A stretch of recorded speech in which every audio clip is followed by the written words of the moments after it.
update ng bayan, maasahan anumang panahon.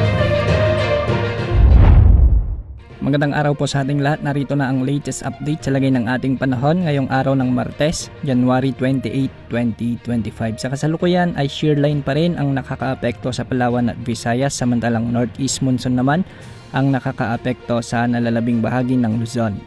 Dahil nga sa shear line, ito yung banggaan ng malamig at mainit na hangin ay asahan ng maulap na kalangitan na may mga kasamang pagulan at pagkidlat pagkulog sa buong Visayas, sa may Palawan at Dinagat Islands. Pinag-iingat natin ang ating mga kababayan riyan dahil posible ang banta ng flash floods o landslides, lalo na kung may mga katamtaman at minsan ay malalakas na pag-ulan.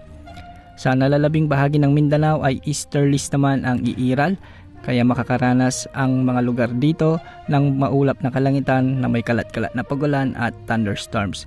Hindi rin inaalis ang posibilidad ng mga biglang pagbaha at pagguho ng lupa, lalo na kung may mga katamtaman at minsan ay malalakas na pag-ulan.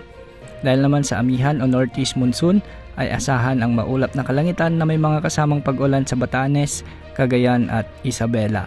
Hindi rin inaalis ang posibilidad ng flash floods at landslides, lalo na kung may makatamtaman at minsan ay malalakas ring pag-ulan.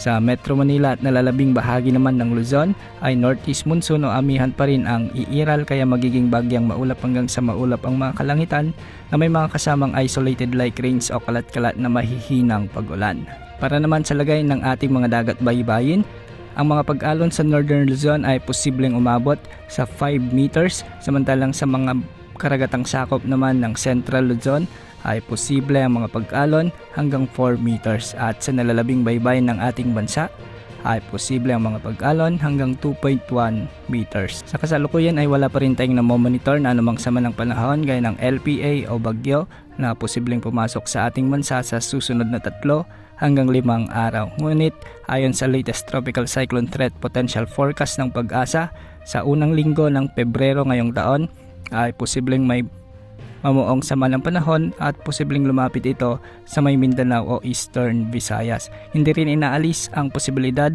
na ito ay lumakas bilang bagyo at ito yung magiging unang bagyo ngayong taong 2025. Dahil matagal at malayo pa ay posible pa ang mga pagbabago rito. Yan ang update sa lagay ng panahon. Ito pang weather update ng bayan, maasahan anumang panahon.